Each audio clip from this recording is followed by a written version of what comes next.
नमस्कार दोस्तों, स्वागत है आपका आज के मुख्य समाचार में, जिसमें सबसे पहली और बड़ी खबर में आपको बताएंगे कि उत्तर प्रदेश में आचार संहिता का उल्लंघन करने पर भाजपा विधायक पर मुकदमा हो गया है दर्ज और भाजपा को लग गया है चुनाव में बड़ा झटका।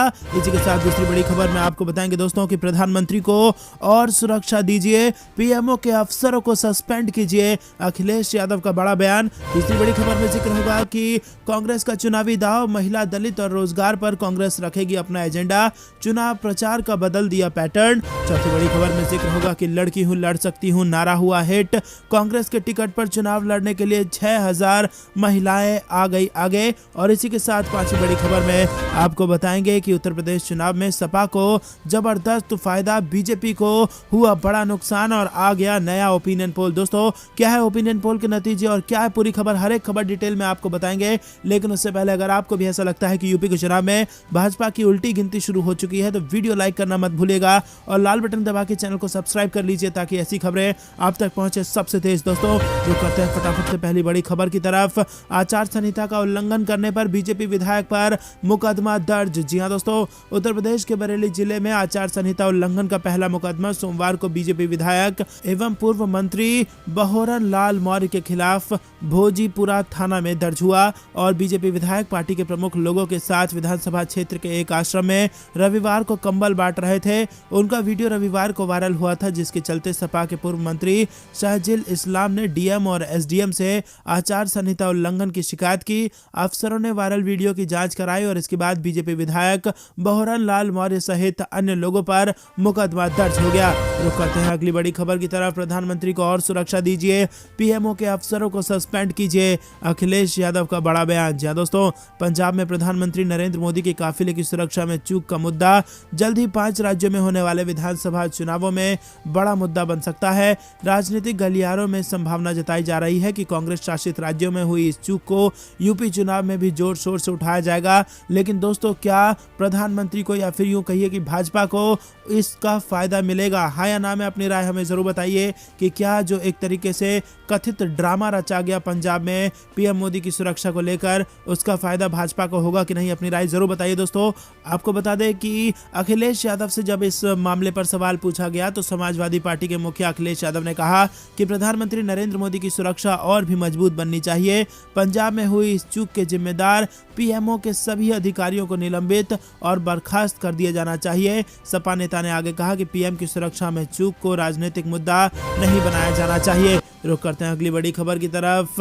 कांग्रेस का बड़ा चुनावी दाव, महिला, दलित और रोजगार पर कांग्रेस रखेगी अपना एजेंडा। जी हां दोस्तों, चुनाव आयोग ने उत्तर प्रदेश की विधानसभा चुनाव की तारीखों का ऐलान कर दिया है और साथ ही पूरे राज्य में कोरोना के बढ़ते मामले को देखते हुए 15 जनवरी तक राज्य में चुनावी रैलियां, सभाएं, पदयात्राओं समेत हर तरह के सामाजिक आयोजन पर रोक लगा दी है।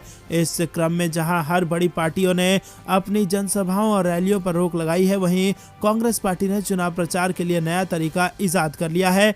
कांग्रेस उत्तर प्रदेश में चुनाव के अंतिम दिन तक पूरी तरह से जनता के बीच अपनी स्थिति कायम रखने के मूड में है और कांग्रेस इसके लिए चुनाव वाले सभी 5 राज्यों में पूरे दमखम से जनता के मुद्दे जनता के सामने लाने की तैयारी में है। इसके लिए कांग्रेस अगले 7 दिनों में और उसके बाद से चुनावी राज्यों के हर जिले में हर दिन प्रेस कॉन्फ्रेंस करेगी। दोस्तों, आपको बता दें कि इसी के साथ दलित और महिला वोटर और इसी के साथ रोजगार पर भी कांग्रेस रखेगी अपना एजेंडा। रुक करते हैं अगली बड़ी खबर की तरफ।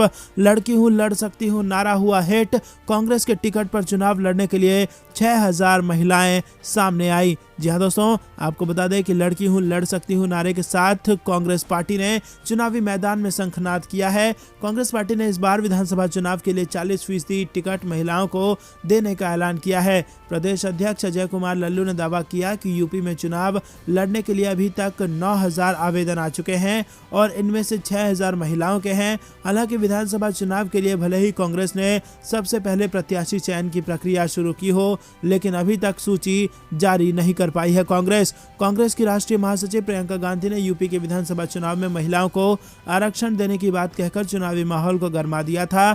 ऐसे में अगर उत्तर प्रदेश में कांग्रेस का वनवास पूरा होता है तो यूपी के लोगों के साथ महिलाओं को खास तवज्जो मिलने वाली है और यही वजह है कि युवाओं और महिलाओं को आकर्षित करने के लिए कांग्रेस ने टिकट में आरक्षण की बात कही है। इसके चलते कांग्रेस ने दावेदारी के लिए आवेदन लिए थे। पार्टी का मानना है कि इससे कार्यकर्ताओं में जोश रहेगा और सही उम्मीदवार ही आगे आएंगे। रुक करते हैं अगली बड़ी खबर की तरफ।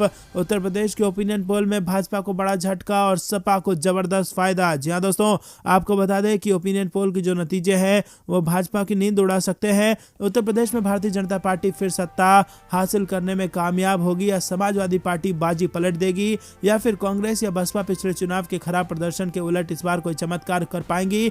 भले ही इन सवालों का सटीक जवाब तो 10 मार्च को ही मिलेगा, लेकिन एक बड़े सर्वे की फिर से जो नतीजे आए हैं वो बड़ी भविष्यवाणी कर रहे हैं जिससे भाजपा की उड़ सकती है नींद। जी हाँ दोस्तों, सपा को 2017 के मुकाबले भारी बढ़त हासिल होती दिख रही है और वहीं अगर बात की जाए भाजपा की तो बड़ा नुकसान होने का अनुमान जताया जा रहा है। 403 सीटों वाली विधानसभा चुनाव में जो दो मुख्य दल हैं बीजेपी और समाजवादी पार्टी, वो 300 पार आने का दावा जरूर कर रही हैं, लेकिन 300 पार तो दोस्तों किसी के नहीं आएगी। लेकिन भाजपा को बड़ा नुकसान संभव है। आपको बता दें कि समाजवादी पार्टी को 227 से 254 सीटें मिलकर बहुमत से बन सकती है सरकार। तो वहीं अगर बात की जाए भाजपा का और गठबंधन का तो 136 से 151 सीटें ही मिल सकती है। और यूपी में 4 बार सीएम रही मायावती की पार्टी बीएसपी का बुरा दौर जारी है और पार्टी महज 8 से 14 सीटों पर ही सिमट सकती है। वहीं दोस्तों आपको बता दें कि समाजवादी पार्टी गठबंधन की सरकार यहां पर बनते नजर आ रही है। दोस्तों ये अभी भविष्यवाणी है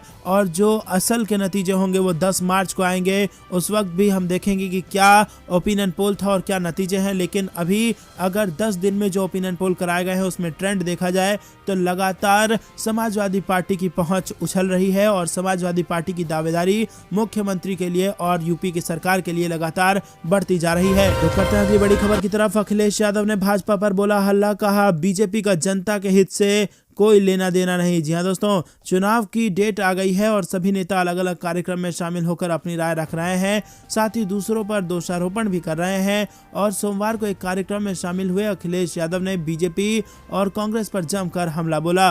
सपा सुप्रीमो अखिलेश यादव ने कहा कि नोएडा की धरती पर जो कदम रखता है वो दोबारा कभी सीएम नहीं बन पाता, तो अब योगी बाबा भी अपनी कुर्सी नहीं बचा पाएंगे। सपा प्रमुख ने कहा कि भाजपा ऐसा राजनीतिक दल है जो सिर्फ चुनाव लड़ता है, विकास तथा जनहित से उसका कोई लेना देना नहीं है। साथ ही कांग्रेस से गठबंधन को लेकर अखिलेश ने कहा कि 2017 में हुआ वो गठबंधन उनकी बहुत बड़ी गलती थी।